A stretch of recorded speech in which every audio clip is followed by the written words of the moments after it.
Hello, আসসালামু আলাইকুম। Team work channel থেকে স্বাগতম জানাচ্ছি।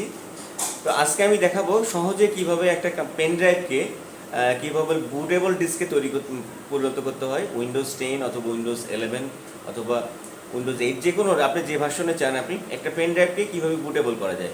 কারণ বুটেবলের প্রয়োজন হয় হচ্ছে আপনার উইন্ডোজ যে কোনো সময় করাপ্ট হতে পারে, নষ্ট হতে পারে। তো রিবুট করার জন্য আপনার হয়তো সিডি রম বা সিডি দিতে হয়। তো অনেক সময় আমাদের পেন ড্রাইভে বা ল্যাপটপে সিডি রম থাকে না। তো সেক্ষেত্রে সহজ উপায় হচ্ছে ফ্ল্যাশ ড্রাইভ বা পেন ড্রাইভ। আমি আজকে দেখাবো সহজে আপনার নিজের পেন ড্রাইভ থেকে আপনি নিজেই কীভাবে এটাকে বুটেবল করতে পারেন। তো চলুন কথা না বাড়িয়ে আমরা কাজে চলে যাই, স্ক্রিনে আসি। আমার কম্পিউটারে চলে এসেছি। প্রথমে আমি পেন ড্রাইভটা আমার ইউএসবি পোর্টে লাগিয়ে দিলাম। ইউএসবি পোর্টে লাগানোর পরে দেখেন আমার পেন ড্রাইভের নাম হচ্ছে টিম ওয়ার্ক, আমার চ্যানেলের নাম টিম ওয়ার্ক। তো আমি এখন একটা ব্রাউজার ওপেন করবো। ব্রাউজার ওপেন করা এখানে আগে থেকে করা ছিল, তারপরে প্রথম থেকে দেখাচ্ছে আপনাকে ডাউনলোড উইন্ডোজ 10।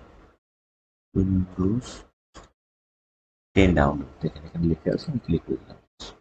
এখানে অনেকগুলো অপশন আছে, যেটা আপনি যেটা দেখে মন যায় মাইক্রোসফটের যে কোনো হবে। এখানে যাবো আমি, এটা থেকে আপনার কম্পিউটারে আপডেট করতে পারবেন। তো আমরা যেতে আসছিলাম তো ইউএসবি পোর্টকে কিভাবে ইউএসবি ড্রাইভ ফ্ল্যাশ ড্রাইভকে কিভাবে বুটেবল করা যায়। ক্রিয়েট মিডিয়া রেজিস্ট্রেশন, এটা মনে রাখবেন। এখানে ক্লিক করতে হবে ডাউনলোড নাও। ডাউনলোড শুরু হয়ে গেছে।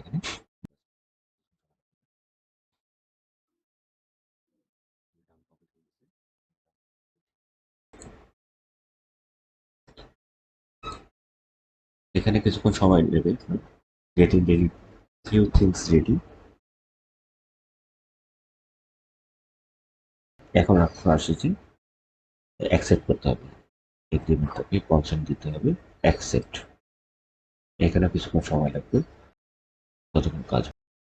এখানে একটা অপশন আসছে যে আপনার কম্পিউটারকে আপডেট করতে চান নাকি ইউএসবি ড্রাইভকে আপনি মিডিয়া ইনস্টলেশন করতে চান। তো অবশ্যই আমরা নিচেরটা ক্লিক করবো, ক্রিয়েট মিডিয়া ইনস্টলেশন, দেন দেবো নেক্সট।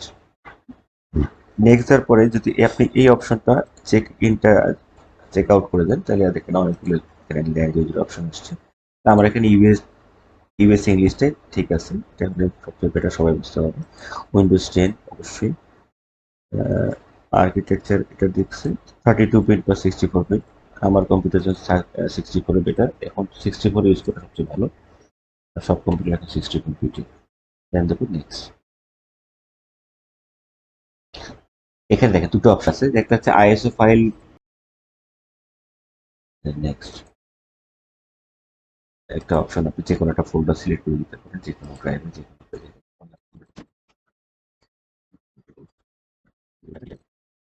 সেভ দিলাম। এটা কোনো নামটা চেঞ্জ করে দরকার নেই, সেভ। আমি চেঞ্জ করতে পারি, save. Getting a few things ready, এটা অনেকক্ষণ দেখবেন আপনি। এই প্রসেসটা বেশিক্ষণ সময় লাগবে, কারণ আপনার কম্পিউটার স্পিডের উপর নির্ভর করবে। এতক্ষণ পরে 17% কমপ্লিট হয়েছে, আরো অপেক্ষা করতে হবে। অপেক্ষা করতে থাকি আমরা। এতক্ষণে আমাদের আইএসও ফাইল তৈরি হয়ে গিয়েছে। এখন দেখুন আপনি এই যে লোকেশন চাচ্ছেন, burn the ISO file to a DVD or portable drive, তো কোথায় রেকর্ড করবো। তা আমি লোকেশন দিয়ে রাখছিলাম ডি ড্রাইভে আমি সেভ করবো, ডি ড্রাইভে সেভ করে নিচ্ছি, ফিনিশ। তো আমাদের আইএসও ফাইল তৈরি হয়ে গিয়েছে। এখন আমরা দেখবো যে এটাকে কিভাবে বুটেবল করা যায়। তো বুটেবল করার জন্য আপনি আবার গুগলে যান, রুপুস দেখলে চলে আসবে। এই যে রুপুস ক্রিয়েট বুটেবল ইউএসবি, ক্লিক করার পর দেখেন নিচের অপশনগুলো আপনি যাবেন। এই যে অপশনগুলো দেখা যাচ্ছে এখানে, এখান থেকে আমি যে ডাউনলোডের অপশন আছে, লাস্ট আপডেটেড 2022-8, অর্থাৎ অগস্টের 3 তারিখে। হ্যাঁ, আমি নেব এই ফাইলটা, থ্রি পয়েন্ট ডাউনলোড করে নিই। ক্লিক করলাম, একটা অ্যাডের একটা উইন্ডো আসছে, এটা ক্লোজ করে দিলাম। এই অটোমেটিক দেখা রুপিস ফাইলটা ডাউনলোড হয়ে যাচ্ছে। তো দেখি আমার ডাউনলোড হয়ে যাবে। এটাতে ডাবল ক্লিক। হ্যাঁ, পেন ড্রাইভটা মিনিমাম কিন্তু 8 জিবি হয়। সিলেক্টে ডাউনলোড করতে হবে। এই ইমেজ যে ফাইলটা আছে এই ফাইলটা সিলেক্ট করে দিতে হবে। ব্রাউজ করে দেখা যেতে হবে কোন ফাইলটাকে আপনি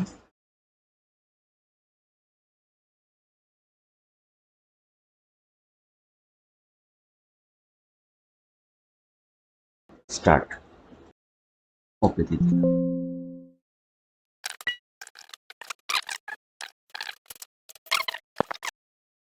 তো আমাদের এখন পেন ড্রাইভ বুটেবল হয়ে গিয়েছে, দেখেন এখানে দেখা যাচ্ছে রেডি।